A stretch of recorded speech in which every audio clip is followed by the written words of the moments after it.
To learn more about living well with Dr. Peg, visit drpegradio.com. And now, Dr. Peggy Mitchell-Clark.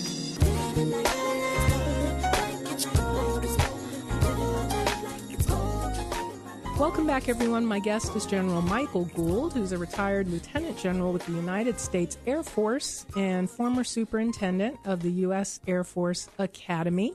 And in addition, General Gould was also on the inaugural selection committee for the college football playoffs. And so I know we've got some folks interested in that. My engineer, Don, is a football fan, and so we want to pick your brain, General Gould, about college football playoff. Now, we're recording this interview a couple weeks prior to the playoffs. So we don't know the outcome yet. We don't know who's going to be in there.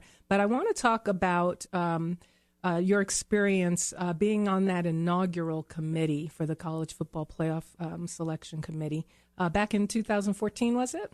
It was, Peggy, and most of your listeners would probably recall the BCS, the Bowl Championship Series, ran for about 12 years, and it was really a computer spit out the top two teams, and they would play in a national championship game. And that was a step forward for people who had always wanted to have it settled on the field. But over time, there was more and more excitement about, hey, let's have a no-kidding playoff. And so they came up with the college football playoff, selected by a committee of 13 individuals. And I was honored to be on that that inaugural committee. I had for 2 years. Craig Thompson, commissioner of the Mountain West Conference, nominated me, and I went through the vetting process, which I understand was extensive, and somehow or other ended up on the committee, which it was not only fun. I mean, to watch football as a job, and I say job, it's all volunteer. Yeah. Everybody volunteers their time to do this, but the quality of the other members of this committee, as well as the staff that makes up the college football playoff offices, was just unsurpassed in integrity and honesty and judgment. People who had been in positions where they'd had to make tough decisions in whatever walk of life, not just in college football, but good group of people, and we had a lot of fun, and I think we got it pretty close to being right the first 2 seasons. I don't know. I guess there's always some debate there, but it's been good for the game of football, and generated a lot of excitement and passion with football fans and others. Yes, that's a good word to use, passion. So talk a little bit more about that selection criteria.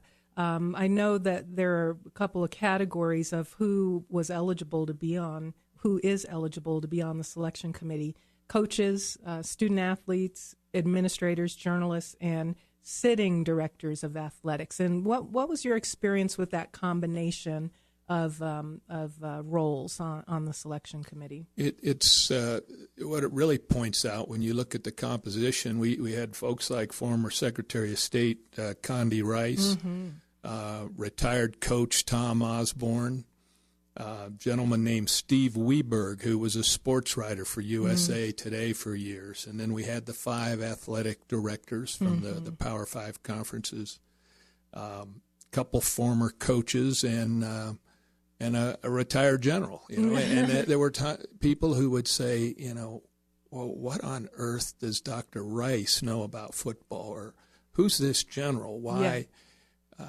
would he be on there? But the idea was, we're going to bring in people who, number one, have exhibited integrity throughout their careers, and that they've been in positions to make hard decisions, not necessarily popular decisions. And so it was people from a wide variety of backgrounds, but we gelled into not a consensus organization. There were oftentimes heated arguments, and we didn't come to a consensus necessarily, but our task was to pick the best 4 teams to enter into this playoff on New Year's Day games, and then the winners would go to the championship game. Well, to be a fly on the wall in those rooms, and how do you win an argument with a retired general and Condoleezza Rice? That's just it. It wasn't about winning arguments. It was about telling your honest opinion. Mm-hmm. We relied on our experience watching games all season. We had access to a database of statistics that would just roll your eyes back if you could see everything. And we had, like I say, discussions week by week, face to face in the room in Dallas.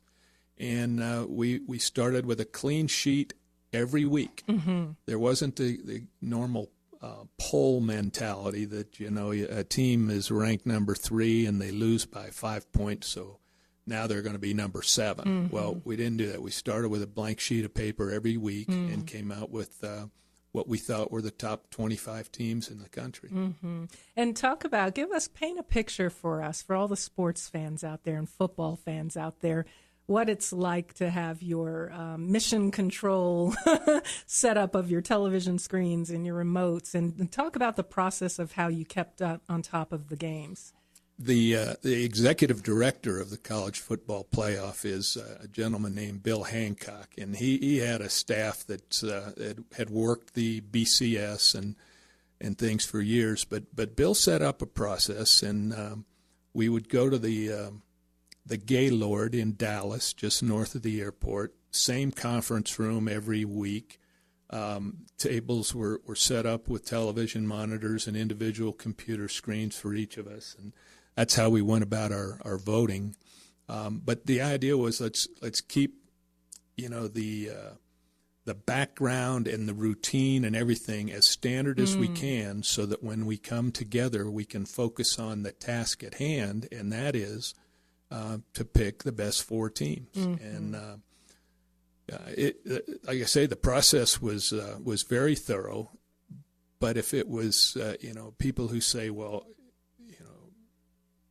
pick 2 teams. Team A beat Team B head-to-head, so how could you possibly have B ahead of A? Mm-hmm. But there are a lot of factors in there. Yeah, and say more about that, because when we were talking earlier, you made the point a couple times to say it's not computers, it's human beings. So say more about that, of how Team A could win, but Team B still gets selected. Well, like I said, we take everything into consideration, from watching the game live on Saturday morning, perhaps, to following up and looking at the tapes after the game, to looking at statistics. Think about things like, you got a team that scored 70 points one weekend, and you think, boy, they must have an awesome offense. But then you look at the relative scoring defense of the team they ran that score up, and you realize, well, it's not as impressive as it might have been. But we looked at a wide variety of inputs, and when it came right down to it, we made our private vote, and it didn't matter if the person sitting on either side of you was adamantly opposed to the team you wanted to put ahead. You still put down what was in your gut. And at the end of the day, the process was fair, as objective as possible, and we think it's better than a computer spitting these things out, because there are people involved in the decision. Mm-hmm. And some people might disagree with if you're looking at raw facts and numbers and data, the computer doesn't have the human perception and human filter, but you're saying you believe that makes it superior. Right. And you could take this season, for instance. One of the considerations for those playoff teams is to have won a conference championship. It's not a hard and fast rule. You have to keep in mind that the overall objective is to pick who the individuals in the room think are the 4 best teams. And so when you looked at this year, when the Big Ten champion didn't get in, but another team from the Big Ten did, that's because the people in the room felt that one team was stronger than the other, and best team. Yeah. Not necessarily most deserving team. Okay. All right. And so this is a pre-recorded program. We don't even know yet who's playing. Would you care to make any public predictions? Well, we'll see here in the prelims. Alabama and Washington will go head to head, and Ohio State and Clemson. And by the time this airs, I guess we will know who won those two games. I'm going to stay out of the predicting business. And again, I wasn't on the committee this year, but just having the experience, I know what kind of discussions were going on behind those closed doors, and I'm proud of what the team came up with this year. I think they picked the 4 best teams in the country. Okay, all right. Well, kudos.